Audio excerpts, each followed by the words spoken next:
Você já se perguntou por que as ideologias de esquerda, mesmo tendo corrompido e destruído a vida de muitas pessoas, continuam sendo defendidas? Se você ainda não se fez essa questão, eu posso garantir que nesse ano de 2023 você vai se fazer, principalmente aqui no Brasil. Bom, meu nome é Alan, eu vou apresentar aqui a minha perspectiva a esse respeito e vou apresentar também a partir de agora uma possível estratégia que pode ser adotada para que nós enfrentemos o contexto social e político que se desenha para nós, principalmente a partir de 2023. Antes de adentrar nessa discussão, gostaria de esclarecer algumas coisas. Primeiro é que essa discussão é bastante complexa, seria interessante, por exemplo, que ela fosse realizada no âmbito nacional, com publicidade, com a discussão com outras pessoas, com especialistas, trazendo experiências que estão ocorrendo, por exemplo, no estado da Flórida, nos Estados Unidos, discussões que estão ocorrendo na Polônia, na Alemanha, em vários países da Europa. Enfim, essa é uma discussão que seria interessante agregar alguns dados a mais, né, no âmbito nacional principalmente, mas por conta das circunstâncias e da urgência, eu achei que seria interessante pelo menos dar um pontapé inicial aqui trazendo essa reflexão, em especial para aqueles estudantes do ensino médio que estão se preparando para fazer o Enem, não só nesse ano, mas nos próximos. Eu gostaria muito de ter tido a oportunidade de ter aprendido essas informações que eu vou passar agora para vocês antes de entrar na universidade, né? Nós sabemos que as universidades públicas, principalmente, têm um viés de esquerda muito forte, isso acaba impactando na nossa formação e, no meu caso, por exemplo, eu imagino que isso poderá poupar muito tempo desses estudantes que vão, então, estar tendo acesso às informações que eu vou estar repassando agora, para que eles possam enfrentar, né, de uma maneira mais tranquila situações ali que as universidades principalmente trazem para a gente. Uma outra questão que eu acho que é importante esclarecer também é que eu já fui de esquerda, reconheço a importância das ideologias que compõem essa corrente política. Há problemas, por exemplo, com relação à desigualdade, com relação às guerras, com relação à miséria. Enfim, são problemas que a direita deixa de lado e, infelizmente, as ideologias de esquerda acabam monopolizando esse tipo de discussão e, no nosso ponto de vista aqui, como nós vamos demonstrar, acabam monopolizando essa discussão pelo viés errado, né? Nós vamos mostrar por quê isso acaba acontecendo. Enfim, aqui alguns casos que eu também gostaria de trazer é que esse vídeo não é, portanto, voltado para tentar convencer nenhum militante de esquerda. Eu reconheço as dificuldades que existem para que as pessoas superem essa perspectiva política, teórica. Esse tipo de superação vai exigir muito de uma vontade individual de cada um, de reconhecer os erros, né, e os prejuízos causados por esse tipo de ideologia. Enfim, não é aqui a nossa obrigação tentar convencer ninguém. Logicamente que quem já percebeu que há muitos erros, há muitas destruições, destruição de vida, a destruição da ciência, destruição da educação por conta desse viés político e teórico, né? Enfim, cada um, né, tem a sua consciência para reconhecer isso e para perceber que há alguma coisa errada com relação às ideologias de esquerda. Além disso, uma última questão, antes de nós iniciarmos aqui, é que provavelmente algumas pessoas de direita ou de centro têm utilizar algumas questões que eu vou estar trazendo aqui para se municiar com relação à discussão que pode ser feita com a esquerda, mas eu vou estar tentando futuramente trazer também, já um projeto para isso, trazer uma discussão com relação às limitações que existem também, tanto no centro como na direita, e essas limitações têm muito a ver com o propósito da vida nossa aqui, não só no Brasil, mas em todo o mundo. Enfim, é uma discussão que vai ficar para frente, não agora, portanto, eu não estou aqui apenas criticando por criticar a esquerda, ou por ser de direita, ou por ser de centro, mas trazer aqui um elemento que nesse momento, por exemplo, eu considero mais emergencial. Bom, enfim, vamos então para aqui considerar alguns elementos importantes aí nessa discussão. O primeiro ponto é que as ideologias de esquerda, não posso aqui abordar todas nesse momento, vou me focar principalmente na teoria marxista. O anarquismo também tem alguns elementos interessantes, mas isso também vai ficar por um momento mais oportuno. Bom, a teoria marxista é bastante ampla, ela compreende aspectos históricos, sociológicos, econômicos, filosóficos. Muita coisa foi escrita, continua sendo escrita com base nessa perspectiva, e ela tem um impacto muito forte na juventude, porque ela é capaz de trazer elementos que explicam toda a nossa realidade, mesmo que ainda de uma forma distorcida, como vou mostrar mais adiante. Enfim, então você imagine um adolescente, um jovem, ali nos seus 18 ou 20 anos, tendo acesso a uma filosofia que tem a pretensão de explicar toda a realidade. Isso é feito, por exemplo, no aspecto filosófico, né? O marxismo, ele procurou aproveitar muito da discussão sobre a dialética do Hegel, uma discussão ali que foi também, do nosso ponto de vista, distorcido, tentando compreender a dialética como uma discussão sobre teses, antíteses e síntese, e tentando criar elementos supostamente opostos, e essa relação desses elementos opostos criaria então um resultado, criaria então uma síntese, né? E essa discussão, pelo menos filosófica, ela é uma distorção da discussão que o Hegel tinha trazido. Não vou me aprofundar nisso, não é minha intenção aqui, eu vou mostrar mais para frente porquê. Além disso, essa discussão filosófica tem também um aspecto sobre a discussão do materialismo histórico, também não vou aqui me aprofundar, acho que não vale a pena a gente se deter em cima desses conceitos. Além disso, o marxismo tem também uma crítica à economia política, trazendo discussões ali sobre a mais-valia, sobre a exploração do trabalho. Eu acho importante essa discussão, ela faz sentido, a desigualdade que existe com relação ao que o trabalhador produz, com relação àquilo que ele é remunerado. Enfim, há uma distorção nesse aspecto. Obviamente, o marxismo também distorceu esse assunto, tentando colocar, vamos dizer assim, o trabalhador e o burguês, ou os donos do meio de produção, como categorias opostas, como classes. Esse é um erro, né, que vem do erro com relação à concepção filosófica da dialética.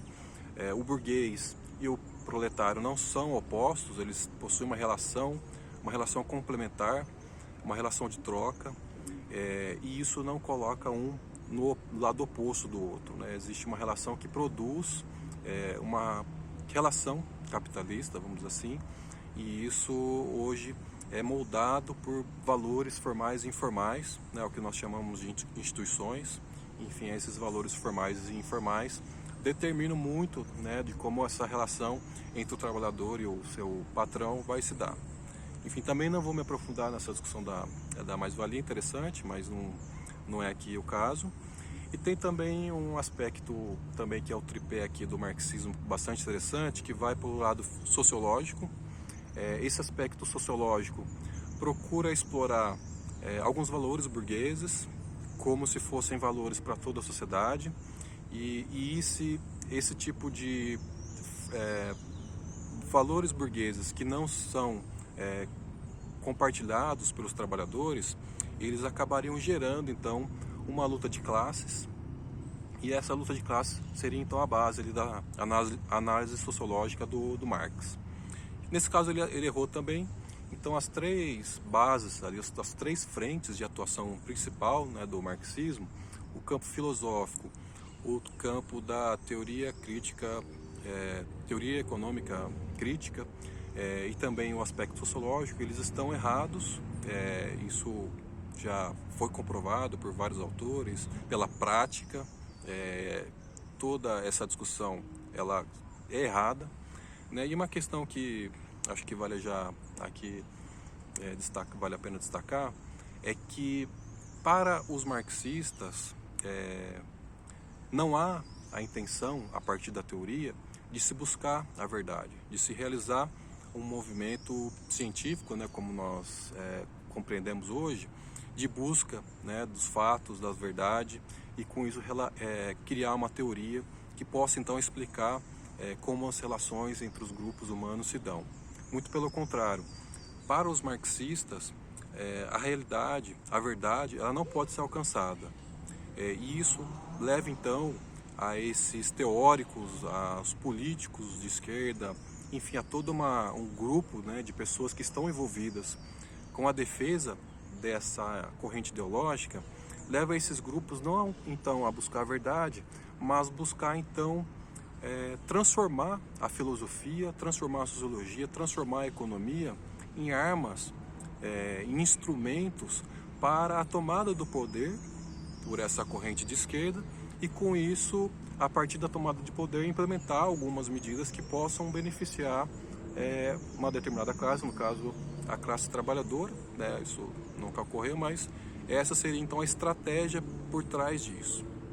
Enfim, aqui resumindo então muito, né, do que seria essa teoria marxista, que do meu ponto de vista hoje não vale a pena se aprofundar, mas o mais interessante é que essa discussão toda, né, todos esses principais pontos, esses elementos, né, do marxismo, eles falham porque eles consideram como princípios discussões trazidas por outras correntes filosóficas, por outras teorias. Eles compreendem isso como um dado, um fato, um dado da natureza, e isso acaba então complementando a própria teoria marxista. E eu vou explicar aqui quais são os 3 elementos que sustentam indiretamente o marxismo e que, do meu ponto de vista, estão errados, e isso explicaria então por que o marxismo ele é uma completa falha, e vou mostrar as bases disso e tentar apontar aqui também algumas consequências. Bom, há 3 pontos que limitam então, que fundamentam o marxismo, não estão ali expressos diretamente, mas que explicam então as falhas que decorrem então dessa teoria política. A primeira questão é com relação a uma frente filosófica muito discutida por Montaigne. Essa corrente filosófica tenta trazer um método cético para a discussão, e essa filosofia do Montaigne retoma então alguns elementos de um ceticismo antigo que pontua que filosofar é duvidar, é sempre questionar, né? Não haveria nenhuma autoridade inquestionável, tudo é passível de questionamento. Então essa filosofia, essa corrente filosófica cética, ela pontua então a necessidade de duvidar, de se questionar e de se realizar discussões a respeito de qualquer assunto, e isso colocando opiniões divergentes em contradição, em comparação, umas contra as outras, e isso geraria então um resultado que poderia agregar dados então à filosofia. O Montaigne, ele dividiria então a filosofia a partir desse princípio em 3 seitas. Nós teríamos uma seita principal que seria dos dogmáticos. Esses dogmáticos, eles descobririam a verdade, e a partir da sua filosofia eles enunciariam essas verdades para as outras pessoas. Além dessa primeira seita dos dogmáticos, o Montaigne aponta também a existência de uma outra seita que seria dos céticos acadêmicos. Para esses céticos acadêmicos não haveria a possibilidade de se conhecer a realidade, portanto isso explica muito da teoria marxista, né? As consequências que isso vai trazer depois a gente vai mostrar. E teria também uma terceira seita que seria dos céticos pirrônicos. Pirro, né, naquele caso no caso de algumas vezes você pode ganhar uma guerra, mas as consequências de ganhar uma guerra podem ser que você assuma mais prejuízos do que esperava, e a vitória não parece assim, ser uma vitória tão boa. Enfim, são essas 3 correntes aqui. Só para tentar explicar, vou pontuar como exemplo. Vamos imaginar que aqui à minha frente começa a chover agora, a uns 50 metros de onde estou, começa a chover, e eu aqui descreva para vocês a chuva caindo, a chuva molhando o chão, as pessoas correndo para se esconder da chuva, a água começando a formar poças no chão. Enfim, isso seria aqui uma descrição que eu estou fazendo para vocês. Bom, para os dogmáticos, eu poderia estar falando a verdade, eles acreditariam nisso, que aqui à minha frente está começando a chover, e defenderiam isso. Foi passada uma informação que começou a chover, e eles não teriam nenhum problema em repassar essa informação para outras pessoas. Já os céticos acadêmicos, eles diriam que não é possível afirmar que está chovendo aqui à minha frente a mais de 50 metros. Não seria possível fazer isso. Então, os céticos acadêmicos se absteriam de fazer esse tipo de afirmação que realmente está chovendo. Eles simplesmente diriam que não é possível dizer, conhecer essa verdade que eu estou tentando aqui descrever para vocês. Já os céticos pirrônicos, eles diriam que nem é possível dizer que está chovendo aqui à minha frente e nem é possível não dizer nada a esse respeito. O que eles fariam é simplesmente colocar as opiniões que se formam a esse relato que eu estou fazendo, umas contra as outras, e isso poderia se transformar numa discussão infindável, né? Não haveria aqui condições de os pirrônicos descobrirem essa verdade, mas mesmo assim eles acham que seria interessante continuar fazendo essa discussão, colocando esses elementos, essas contradições, esses argumentos, né? Não haveria um argumento maior do que o outro, seriam apenas argumentos que poderiam estar ali trazendo a possibilidade para os pirrônicos, não da gente conhecer a verdade, mas de nós nos conhecermos. Então, esse conflito de opiniões, ele possibilitaria então que cada um de nós tivesse essa oportunidade de então conhecer a si mesmo a partir dos limites que nós reconhecemos nas opiniões umas contra as outras. Então esse seria um aspecto bastante interessante aí do Montaigne. Mas só então aqui para retomar o marxismo então ele pega esse ceticismo acadêmico de que nós não podemos descobrir a realidade, e com isso esse marxismo ele procura encontrar alguma vantagem em se posicionar a respeito de algum fato. Ele procura criar condições para que, por exemplo, a filosofia seja utilizada como uma arma para a revolução, para a defesa da revolução. Eles não estão preocupados então com a busca da verdade, mas estão preocupados em transformar então toda a realidade, todos os elementos possíveis em um instrumento que ajude a revolução. E é daí que advém, do meu ponto de vista, muitos erros, né, do marxismo. É daí que vem muita corrupção, né? A partir disso é possível qualquer coisa, né, para se defender a tomada do poder por um grupo, né, pelo grupo aí que participa que compartilha, né, desses princípios. Enfim, então esse primeiro elemento aqui do ceticismo de Montaigne ajuda então a gente a compreender uma falha que está aí por trás do marxismo.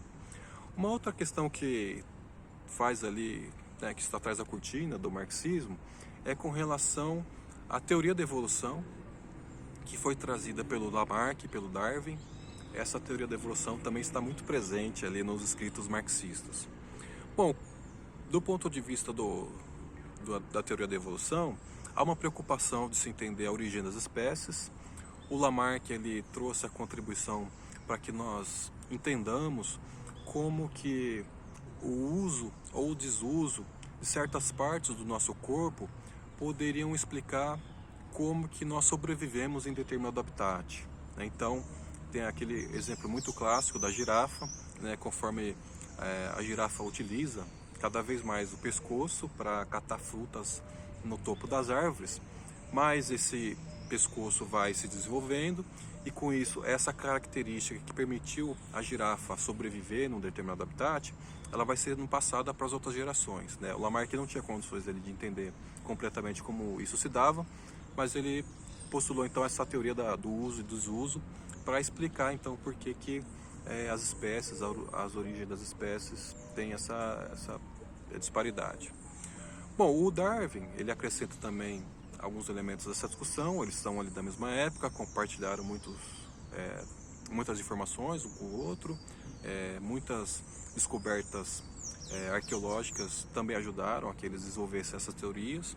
Enfim, o Darwin, por outro lado, ele reforça mais o aspecto do ambiente.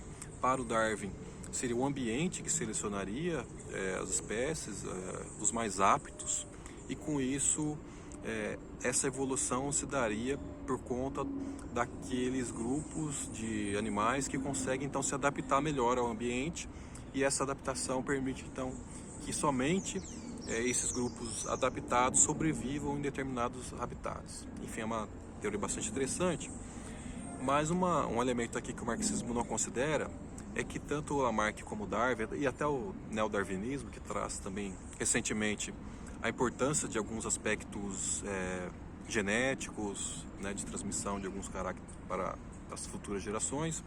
Enfim, tanto o Lamarck, o Darwin como o neodarwinismo, eles reconhecem que essa evolução, essa origem das espécies, ela nem sempre se dá de forma positiva, ela nem sempre é benéfica para as espécies. Pode ocorrer algumas mudanças nesse âmbito e isso pode gerar algumas espécies ali algumas mutações que são piores do que as espécies originais, vamos dizer assim, só para resumir aqui essa ideia. Bom, enfim, essa teoria da evolução também impactou muito, provavelmente, o Marx e muitos dos marxistas. O que eu quero trazer aqui com relação a essa discussão é que, logicamente, isso afetou não só o marxismo, mas também muitas outras teorias. E no caso do marxismo trouxe a questão das limitações com relação a achar que as sociedades funcionariam também como um organismo e esse organismo, vários organismos na verdade, eles também passariam por mudanças ao longo da história. E é daí que vem um erro marxista muito grave de achar, por exemplo, que a evolução da sociedade ela partiria de um estado primitivo, passaria, por exemplo, por um estado feudal, passaria por um estado capitalista, chegaria a um estado socialista e culminaria, ali como máximo da evolução, no estado comunista. Ou até mesmo podendo futuramente chegar a um anarquismo, né, depois do comunismo. Enfim, essa perspectiva também está muito presente. O que eu quero trazer aqui como colaboração com a respeito é que o socialismo e o comunismo não são evoluções do sistema capitalista. Eles são criações teóricas, são frutos da elaboração de muitos filósofos, uma elaboração teórica, e do nosso ponto de vista é uma análise errada achar então que esse socialismo, o comunismo seriam formas mais avançadas do que o capitalismo. Todas as experiências que nós temos históricas a esse respeito mostram justamente o contrário, que o socialismo e o comunismo trazem muita destruição, muita desgraça. Nós estamos vendo, por exemplo, na Venezuela, não apenas pessoas, mas famílias inteiras morando nas ruas, pessoas tendo que se alimentar de animais domésticos. Nós temos também o tráfico de drogas muito intenso, temos até tráfico de órgãos, né, pessoas que são sequestradas e desaparecem e os órgãos são vendidos para outros lugares, para outros países. Enfim, é uma destruição completa de um país, procurando então, tentando, né, defender essa ideia de que o socialismo seria então um estado mais avançado porque traria ali condições para os trabalhadores melhores, né, mas enfim, o que a gente observa é que ocorre justamente o contrário. Bom, além da questão biológica, ali da teoria do Darwin, do Lamarck, há também aqui um último aspecto que eu gostaria de trazer como contribuição, que tem a ver com o positivismo, que é muito forte no Brasil, e esse positivismo também traz então ele pelo menos escancara alguns conceitos que o marxismo aceita ali como fato, como um dado da natureza. O positivismo, ele nasceu não, vamos dizer assim, ele teve uma efervescência muito forte a partir da Revolução Francesa, a partir da Revolução Industrial. Esse positivismo procura mostrar algumas saídas para os problemas que são colocados por essas duas revoluções. A Revolução Francesa e a Revolução Industrial trouxeram problemas muito graves para as cidades, muita gente morando em condições desumanas, sem água potável, sem tratamento de água e esgoto, sem hospitais, sem escolas, morando em condições em aglomerados, né, com outras pessoas, morando nas ruas, trabalhando demais nas indústrias. Enfim, a Revolução Industrial e a Revolução Francesa trouxeram então esses problemas e o positivismo tentou trazer algumas soluções para esse problema. Bom, qual que é aqui o princípio do positivismo que acho que pode agregar aí essa discussão?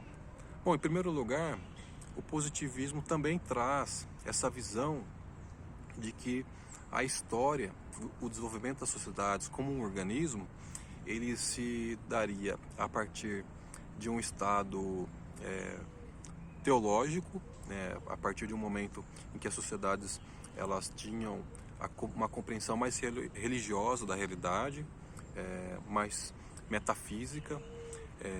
Posteriormente, essas sociedades se desenvolveram, foram acumulando conhecimentos, e isso possibilitou então que a metafísica se desenvolvesse mais. A metafísica seria ali um campo filosófico, o uso da razão, da racionalidade, da argumentação. E por fim nós teríamos um terceiro estágio das sociedades, que seria o estado positivista, vamos dizer assim. Esse estado positivista seria caracterizado por uma fé inquestionável na ciência, na metodologia científica, na busca de informações da realidade, na busca de testes, nas busca de comparações, enfim, isso possibilitaria então que as pessoas desenvolvessem uma compreensão mais metódica da realidade, procurar entender a realidade a partir de alguns fatos, da interpretação desses fatos, da análise desses fatos, da repetição de algumas experiências para se reforçar esses fatos. Enfim, o positivismo então traz também essa perspectiva que as sociedades foram evoluindo, passando de um momento mais teológico para um momento filosófico, culminando então nesse momento mais científico, em que a ciência se transforma na nova religião. Esse é um aspecto muito interessante aqui. E mais uma vez, isso também está presente ali no marxismo, essa evolução dos estágios do desenvolvimento da sociedade.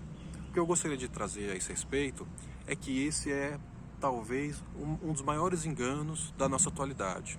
E esse engano ele está limitando não apenas o campo das ideologias de esquerda, mas está limitando também a nossa ciência, está limitando a nossa educação, está impactando agressões, né, que estão ocorrendo contra as religiões, está impactando um desprezo muito forte que existe hoje contra o conhecimento filosófico, né, isso é muito evidente em determinados grupos, né, principalmente na esquerda, que desprezam, por exemplo, outros autores que não são marxistas, desprezam Hegel, né, não conseguem ler ali o Hegel, desprezam ali outras perspectivas políticas. Enfim, isso tudo tem, do meu ponto de vista, a ver com essa perspectiva que o positivismo apenas deixou mais claro, mas que está presente também no marxismo. Qual que é a minha perspectiva a esse respeito? É que é um erro você considerar que uma perspectiva teológica, uma perspectiva metafísica, filosófica e uma perspectiva científica se sobrepõem ao tempo. Na verdade, o que acontece é que essas três perspectivas, elas sempre estiveram presentes no âmbito das sociedades de uma forma geral, no âmbito dos grupos humanos. O que acontece é que em determinados momentos, uma perspectiva acaba se sobrepondo a outras. Por exemplo, é fato, lógico, que na antiguidade, por exemplo, havia uma perspectiva religiosa muito forte. Mesmo assim, a gente observa que houve um desenvolvimento filosófico, principalmente ali no âmbito grego, que hoje as pessoas não conseguem superar. Havia também, mesmo na antiguidade, um desenvolvimento científico que permitia que essas sociedades sobrevivessem, desenvolvessem técnicas de agricultura, até instrumentos pré-industriais. Enfim, havia todo um desenvolvimento nesses três campos, e nesse momento, principalmente no aspecto mais teológico, esses elementos eles se desenvolviam paralelamente um ao outro. No mesmo aconteceu a partir ali do desenvolvimento mais intenso da filosofia. É óbvio que, principalmente a partir do iluminismo, a filosofia deu um salto muito grande. Mesmo assim, se nós observarmos, os principais filósofos dessa época tinham uma compreensão teológica e tinham também uma compreensão científica muito desenvolvidas, paralelamente, uma coisa não excluía a outra. Infelizmente, o que acontece agora, a partir, principalmente aí nos últimos anos, que nós estamos observando, é que uma perspectiva científica tenta se colocar como única, tenta se colocar como infinitamente superior a uma perspectiva teológica, a uma perspectiva metafísica, a uma perspectiva filosófica, e isso tem levado então a nossa ciência a esse marasmo que é hoje. Nós observamos, por exemplo, que não há grandes descobertas científicas no mundo todo. O que nós temos muito é um desenvolvimento tecnológico. Esse desenvolvimento tecnológico não depende dessa perspectiva científica que se coloca acima das outras. O desenvolvimento tecnológico é muito dado por engenheiros, por pessoal das exatas principalmente, que não se deixam, né, influenciar muito por essa perspectiva mais aí das ciências humanas, enfim, que está trazendo limitações então ao desenvolvimento científico. Enfim, eu quero mostrar então, a minha intenção, né, é mostrar que essa limitação tá na base, né, das situações que nós enfrentamos hoje no nosso dia a dia. Obviamente, eu não estou defendendo aqui nenhuma religião, não estou defendendo nenhuma corrente filosófica e não estou sendo, vamos dizer assim, anti-ciência ou anti-científico, apenas mostrando que há necessidade de nós termos uma perspectiva que transcende a nossa realidade, para que nós possamos dar um passo a mais em compreender tudo que nos rodeia. É necessário nós termos um posicionamento crítico, nos questionarmos a realidade, questionarmos os outros, né, que nos cercam, para tentar entendermos a nós próprios. E é necessário também compreender que a ciência, ela também tem as suas limitações, justamente porque ela é feita por homens, né?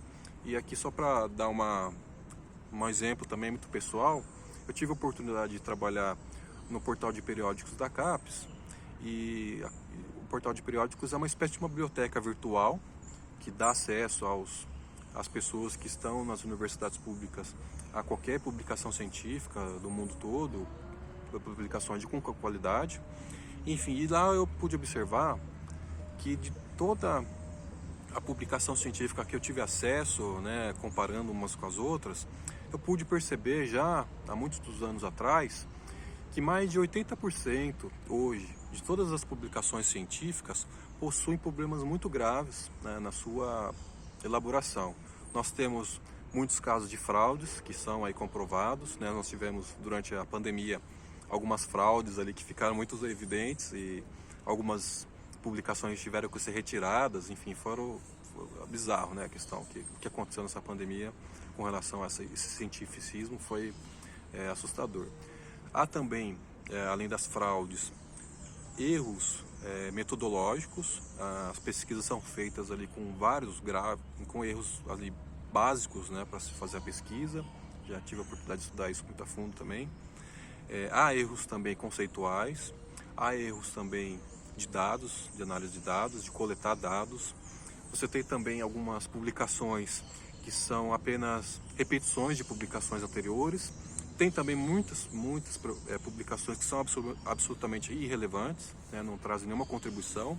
Enfim, hoje, só para mostrar que essa crença na ciência que nós temos hoje, ela precisa ser muito bem considerada, precisa ser repensada, e isso está nos levando a um cientificismo religioso que foi trazido ali, que foi ilustrado muito bem pelo positivismo, e esse cientificismo está muito presente no marxismo, né? Tanto é que há uma corrente ali do marxismo, que é o materialismo científico, que procura então levar essa crença na ciência, levar isso para o marxismo, como se o marxismo fosse uma ciência que traria então as soluções para muitos dos nossos problemas. Enfim, aqui eu tentando resumir muito, né, do que me parece aqui mais evidente dos problemas que estão em torno dessa ideologia de esquerda. E a partir disso, então, eu gostaria, para não ficar aqui apenas na crítica, propor algumas estratégias que podem ser pensadas individualmente por cada um de nós para enfrentarmos, né, o contexto aí que vem se desenhando no nosso país. E uma estratégia, já que para essa corrente marxista, para esses ideólogos, né, que defendem esse tipo de teoria, seria interessante nós então considerarmos que muito do que hoje se chama de ciência, muito do que se chama filosofia, até mesmo muito do que se chama hoje de religião, ela vem sendo utilizada então como uma arma então que vai instrumentalizar os militantes revolucionários, e isso logicamente nos afasta do nosso objetivo de buscar a verdade, de buscar conhecer a nós próprios. Então a minha estratégia, pelo menos eu vou estar utilizando isso, é não tentar cair nas discussões que vão estar sendo levantadas por esses grupos de esquerda. Não há, vamos dizer assim, razão para entrar nos temas que vão ser levantados por esses grupos. Não, do mesmo modo que hoje não há razão para ficar se discutindo as decisões de ministros do Supremo Tribunal ou de qualquer corte superior. Não há razão para isso, não há nenhum conhecimento que vai ser tirado dali, são só provocações, são só erros analíticos, são apenas propostas, né, para minar, vamos dizer assim, uma possível resistência das pessoas, enfim. São, eu diria até que o que hoje ocorre no âmbito nacional é muito proposital, né, essas coisas que acontecem, para que as pessoas se percam ali em discussões infrutíferas, uma vez que, se a gente considerar que não há um interesse em buscar a verdade, não haveria então por que se preocupar em discutir aí com os marxistas e com os ideólogos de esquerda. Enfim, essa seria uma estratégia. Então, a partir disso, a minha ideia, por exemplo, é não perder tempo, por exemplo, com qualquer publicação da Rede Globo, da Folha de São Paulo, do Grupo UOL, do Estadão, de qualquer grande mídia, até da Rede Bandeirantes. Enfim, esses grupos todos não estão mais focados, então, já perceberam que não é possível descobrir a verdade, mas ao invés de continuar buscando, continuar debatendo, continuar duvidando, questionando as autoridades, esses grupos então partiram ali pelo que o Montaigne chamaria de um movimento mais cínico, né, de mentir com relação à defesa de um projeto, mentir para alcançar alguma vantagem futura. Enfim, a minha estratégia, então, a partir disso, compreendendo então as limitações do marxismo, é não entrar em discussões com quem não está a fim de debater, com quem está a fim apenas de utilizar esses instrumentos filosóficos, teológicos e até científicos como uma arma apenas para nos dominar, para nos provocar. Enfim, a ideia é essa, a estratégia seria essa, a partir disso, a partir dessa compreensão que nós estamos trazendo aqui para vocês. Então é isso, forte abraço. Os pessoal da direita do centro pode aguardar que eu vou estar aí com um projeto mais para frente para discutir as limitações dessas perspectivas. Forte abraço, até a próxima.